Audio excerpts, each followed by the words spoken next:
Hello guys, ഇന്ന് നമ്മൾ അമ്പലത്തിൽ പോയൊരു കഥയാണ് കേട്ടോ പറയണത്. അപ്പോൾ തന്നെ ഞാൻ കുളിച്ച് സെറ്റ് മുണ്ടൊക്കെ എടുത്ത് തുളസി കതിരൊക്കെ വെച്ചിട്ട് ഇതാ അമ്പലത്തിലേക്ക് നടക്കുകയാണ്. അമ്പലത്തിലേക്കല്ല, കാറിൽ കയറാനായിരുന്നു കേട്ടോ ഗൈസ്. അങ്ങനെ നമ്മൾ കാറിലെത്തി. നമ്മൾ ഉത്രാളിക്കാവിലേക്കാണ് കേട്ടോ വന്നിട്ടുണ്ടായിരുന്നത്. അപ്പോൾ നമുക്ക് താഴെ പാർക്കിംഗ് സൗകര്യമൊന്നും ഉണ്ടായിരുന്നില്ല, നല്ല തിരക്കുണ്ടായിരുന്നു. അങ്ങനെ നമ്മൾ കാറ് മേലിട്ടിട്ട് അമ്പലത്തിലേക്ക് നടക്കുമായിരുന്നു. നല്ല കാറ്റുണ്ടായിരുന്നു, ഒരു ഗുഡ് അറ്റ്മോസ്ഫിയർ ആയിരുന്നു കേട്ടോ അപ്പോൾ ഉണ്ടായിരുന്നത്. അങ്ങനെ നമ്മൾ പ്രസാദമൊക്കെ വാങ്ങിച്ച് തൊഴുത് നമ്മൾ അമ്പലത്തിൽ നിന്ന് പെട്ടെന്ന് തന്നെ ഇറങ്ങി. നല്ല തിരക്കുണ്ടായിരുന്നു. അങ്ങനെ ഞാനൊരു വടക്കാഞ്ചേരി ഷോപ്പിൽ നിർത്തി എനിക്കൊരു സാരിക്കൊരു ബ്ലൗസ് എടുക്കാനുണ്ടായിരുന്നു. അപ്പം ഞാൻ എൻ്റെ ഫോൺ എവിടെ അങ്ങനെ ഇങ്ങനെയെന്നൊക്കെ ചോദിച്ചിട്ട് നിന്നു. അങ്ങനെ ഫോൺ കിട്ടിയിട്ട് ഞാൻ കടയിലേക്ക് നടന്ന് കയറുമ്പോഴാണ് നഗ്ന സത്യം ഞാൻ മനസ്സിലാക്കിയത്. കടയിൽ കറണ്ട് ഉണ്ടായിരുന്നില്ല ഗായ്സ്, എന്തോ പവർ കട്ട് അങ്ങനെ എന്തൊക്കെയോ പറഞ്ഞു.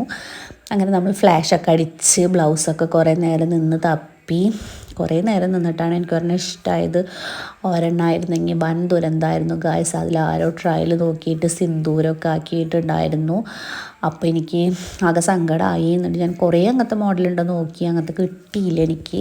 എന്നിട്ട് ഞാൻ ഒരെണ്ണം എടുത്തിട്ട് അവിടെ നിന്ന് ഇറങ്ങിയപ്പോഴാണ് എൻ്റെ ഭർത്താവ് പറയുന്നത് പെട്രോൾ ഇല്ല, പെട്രോൾ ഉണ്ടെങ്കിലേ ഇനി കാറ് നീങ്ങുള്ളൂ എന്ന് പറഞ്ഞ്. നമ്മളിതാ പെട്രോൾ അടിക്കാൻ കയറിയപ്പോൾ എനിക്ക് ഐസ്ക്രീം വേണമെന്ന് പറഞ്ഞ് നിലവിളിച്ചപ്പോൾ ഒരു ഐസ്ക്രീം വാങ്ങിച്ചു കൊടുത്ത് നമ്മളുടെ വീട്ടിലേക്ക് പോവുകയാണ്. നമ്മളുടെ വീടിൻ്റെ വഴിയെത്തി നമ്മൾ പാർക്ക് ചെയ്തു. നമ്മൾ വീട്ടിലേക്ക് നടക്കുകയാണ് കേട്ടോ. അപ്പോൾ എങ്ങനെ ഐസ്ക്രീം കിട്ടിയില്ലല്ലോ എന്നൊക്കെ പറയുന്നുണ്ട്. അപ്പോൾ നമ്മുടെ ചാനൽ ആദ്യമായിട്ട് കാണുകയാണെന്ന് വെച്ചെങ്കിൽ സബ്സ്ക്രൈബ് ചെയ്യണം, കമൻറ്റ് ചെയ്യണം. അപ്പോൾ ഇന്നത്തെ വീഡിയോ ഇത്രയുള്ളൂ. Tata bye, see you. Hello guys, ഇന്ന് നമ്മൾ അമ്പലത്തിൽ പോയൊരു കഥയാണ് കേട്ടോ പറയണത്. അപ്പോൾ തന്നെ ഞാൻ കുളിച്ച് സെറ്റ് മുണ്ടൊക്കെ എടുത്ത് തുളസി കതിരൊക്കെ വെച്ചിട്ട് ഇതാ അമ്പലത്തിലേക്ക് നടക്കുകയാണ്. അമ്പലത്തിലേക്കല്ല, കാറിൽ കയറാനായിരുന്നു കേട്ടോ ഗൈസ്. അങ്ങനെ നമ്മൾ കാറിലെത്തി. നമ്മൾ ഉത്രാളിക്കാവിലേക്കാണ് കേട്ടോ വന്നിട്ടുണ്ടായിരുന്നത്. അപ്പോൾ നമുക്ക് താഴെ പാർക്കിംഗ് സൗകര്യമൊന്നും ഉണ്ടായിരുന്നില്ല, നല്ല തിരക്കുണ്ടായിരുന്നു. അങ്ങനെ നമ്മൾ കാറ് മേലിട്ടിട്ട് അമ്പലത്തിലേക്ക് നടക്കുമായിരുന്നു. നല്ല കാറ്റുണ്ടായിരുന്നു, ഒരു ഗുഡ് അറ്റ്മോസ്ഫിയർ ആയിരുന്നു കേട്ടോ അപ്പോൾ ഉണ്ടായിരുന്നത്.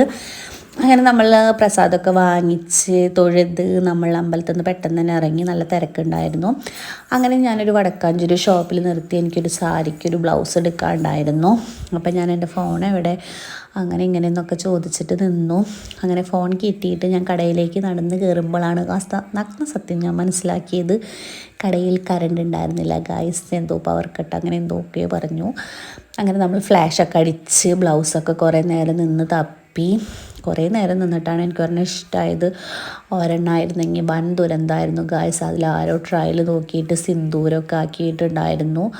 അപ്പോൾ എനിക്ക് ആകെ സങ്കടമായി. എന്നിട്ട് ഞാൻ